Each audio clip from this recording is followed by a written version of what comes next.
As we're now well into 2020, snooker has seen tremendous growth as well as the emergence of young talent who has since thrived over the previous decade. So I thought we'd take a look at some of the notable moments and highlights of the previous decade and remind ourselves of some of the good things that have happened. Firstly, in 2010, the Thunder from Down Under makes his mark as he wins the World Championship. This was the start of a successful adventure this decade as one of snooker's best, where Neil Robertson claimed 12 ranking titles. This year also saw Barry Hearn take over the commercial arm of snooker, where total prize fund multiplied and the number of ranking events soared. However, in 2011 entered Judd Trump. Perhaps the most promising of young talent to emerge, Trump went on to make the World Championship final as well as win the UK title. We were also introduced to Naughty Snooker, a style of exhibition shots where you try to guess how many cushions are used to get into position. In 2012-13 though, Ronnie O'Sullivan became the 5-time world champion.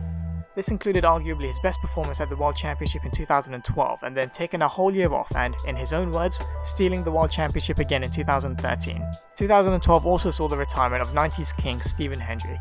The next few years though belonged to Selby, winning 3 World Championships in 4 years. 10 of Selby's 16 ranking titles this decade came from this 4-year period alone.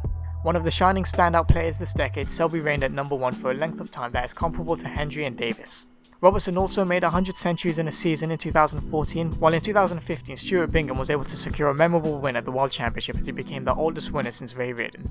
The Home Nations was branded in 2016 and this year also saw the retirement of legend Steve Davis after a 38-year career.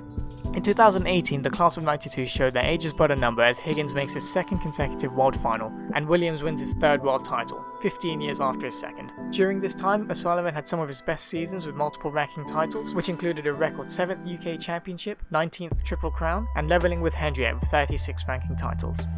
In 2019, O'Sullivan makes a historic 1,000 centuries and Trump turns into the player we all knew he was capable of, which included 5 ranking titles and 2 Triple Crowns.